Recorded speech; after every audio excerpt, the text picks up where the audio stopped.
Leo nimegombezwa vibaya sana juu yako. Umegombezwa na nani? Sister yangu. Umefanya nini? Tumekuwa church, tulikuwa na service mzuri, lakini mko akiniuliza every time mbona wewe ushiriki na sisi, unangoja kesho ndio uende kanisa nyingine na tumeona tunafaa kuwa kitu moja. Ulimwambia nini? Sikumbuki tena nilisema. Ilikuwa wakati tulioana mimi na wewe. I sat you down. I told you that mimi naenda church Sundays, ndio?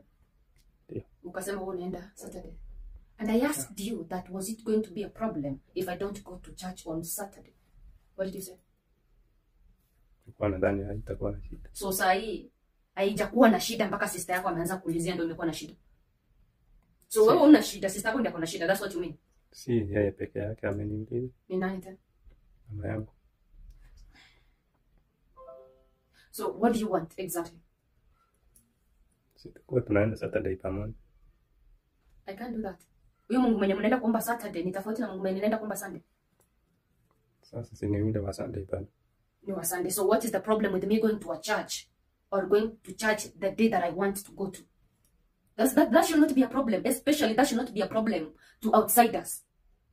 Lakini si mimi na wewe ni kitu moja. Mimi na wewe ni kitu kimoja. We agreed. I let you go with our daughter to church. Isn't that enough? Hiyo sister yako mwenye anakuambia mimi siendi church, yeye ni mwa Adventist. Yeye ni Adventist. Sijakataa. Yeye bwana yake anaenda kanisa. Sita. So hata aendi kanisa. So why don't you go back? Tell her that anafaa focus na nyumba yake. Focus na bwana yake. Aende kanisa kwanza before akuja kusema mimi mwenye ninaenda Sunday niende Saturday.